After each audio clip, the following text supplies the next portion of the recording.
matchup between the Detroit Lions and the Chicago Bears. I'll see you again at halftime as we preview some of the action coming up on Sunday. But for now, it's Thursday Night Football. And on the call, as always, is Brandon Godden and Charles Davis. EA Sports coverage of the NFL brings us to one of our favorite spots, venerable Soldier Field in Chicago. The scene a few moments ago, here it is. It's unlike any other in sport as both teams made their way out of the tunnel. These folks are fired up as their guys are ready to do battle between the Detroit Lions and the Chicago Bears. With Charles Davis, I'm Brandon Gaudin. And Charles, you look at this Bears team entering play. It's been all systems go in this first month. They're off to a 4-0 start. And it's got folks believing that this is a team that's built to go all the way. You can't win the Super Bowl in September, but they're telling everyone that they're going to be there in the end. Meanwhile, for the Lions here, it's been a lost first month of the season, that's for sure, as they come in with an 0-4 record. And the window's not shut on them, though. They still have a chance to make something out of this season, but it has to start right now. And that'll carry over the back line of the end zone for a touchback.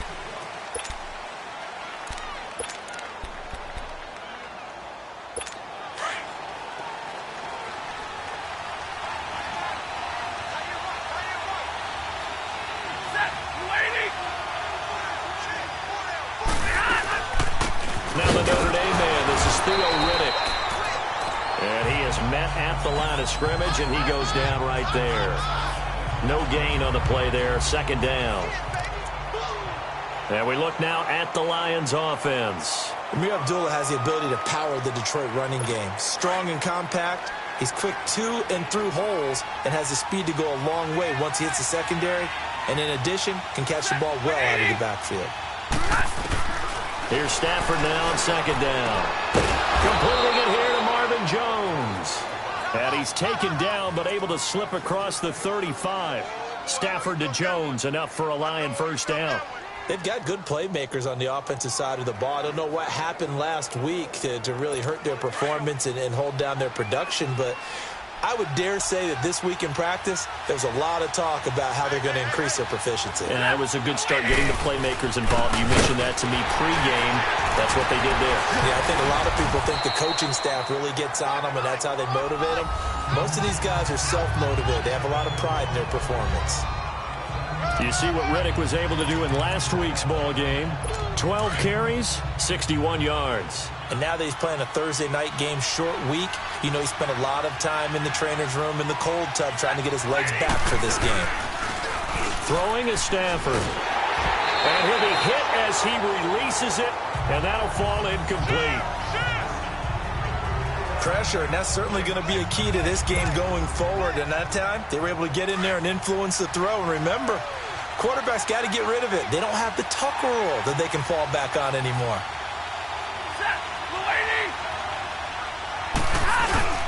Now it's Stafford off the bootleg. And he's got Hireman. And he'll be taken down, but not before he gets into enemy territory. His first catch there, good for 10 yards and a first down. Charles, Thursday night game, I think a lot of teams probably say shrink the playbook somewhat. Is that correct? I think you're right about that because you just don't have the amount of time that you have in a normal week to put in a full playbook. So, as you said, you shrink the playbook, pick out the plays that work best for you. You know what else you're looking for? What's that? Who are the freshest guys coming off the last game to play on a Thursday night? Guys have a little extra pep in their step. You go to them early and often. Nothing fancy on first down, but a very consistent type of a play. Hit that slant. A lot of people call it an extension of the running game, and it can be if that pass is completed, because you hit a guy on the run like that, he often can go for big yardage. Sets him up nicely for second down, staying ahead of schedule. We all have habits. We can be somewhat predictable, and you know me pretty well on second down and short. What I like to see. Play action. Yeah, without a doubt. I thought that was a great spot to call it. Instead, didn't go their way, did it? Now, defense sold out for the run. Worked out well. It's caught. Jones. He's already topped his receiving output from a week ago, and we're just in the first quarter, as that's a first down. Well, I know from past experience, before you actually play a game, you visualize what's going to happen. And I don't know anyone who doesn't visualize themselves being in the center of what's going on. That's 3 catches for him here in the early going. He's got to like the way this is started. Absolutely. 3 catches on any drive is good. Opening drive, that's a tone setter. And able to push his way forward here for a good little gain. Yeah, give him 4 yards there. It'll be 2nd and 6. And that's one of the reasons you like to blitz even on rundowns. It confuses the blocking assignments. It doesn't allow those offensive linemen to get up to the second level. Riddick with a carry. And nothing doing. He's immediately taken down at the line of scrimmage. They'll say no gain on the play there, and now it'll be 3rd down. He has elite instincts from his linebacker spot. He's able to diagnose the run and flies in like a missile to stop that one behind the line of scrimmage.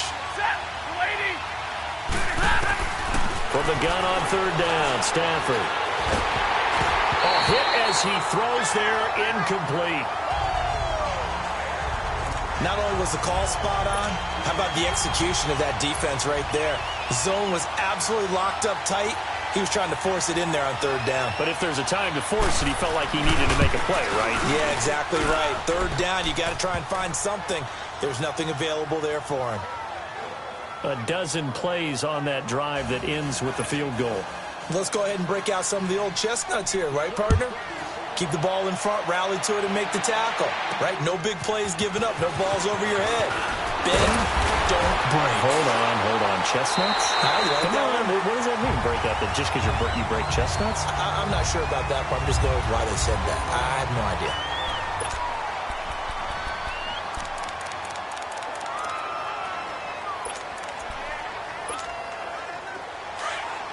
Detroit!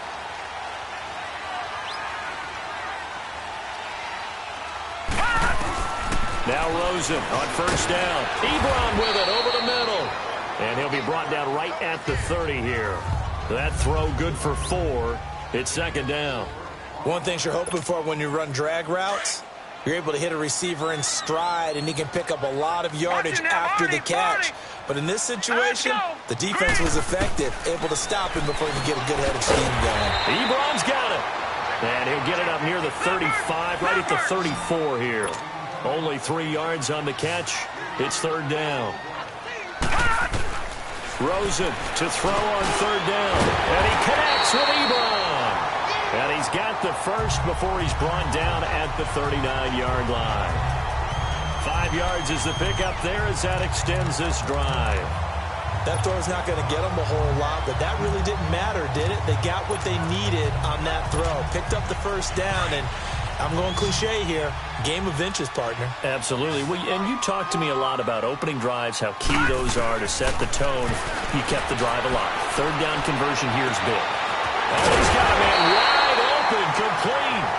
Now he's going to get this all the way down inside the 35.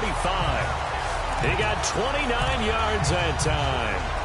How about the start throwing the football? 4 for 4 on this opening drive. Oh, he's slinging it. And oftentimes when you talk about slinging it, you're thinking about a guy throwing it all over the yard, not necessarily accurately.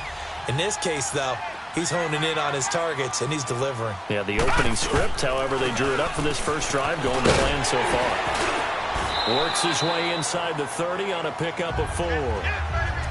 When we see those runs to the perimeter, when we see those runs to the edge, we think about big breakers, don't we? In this case, it was a modest gain, but it does open up possibilities here on 2nd down.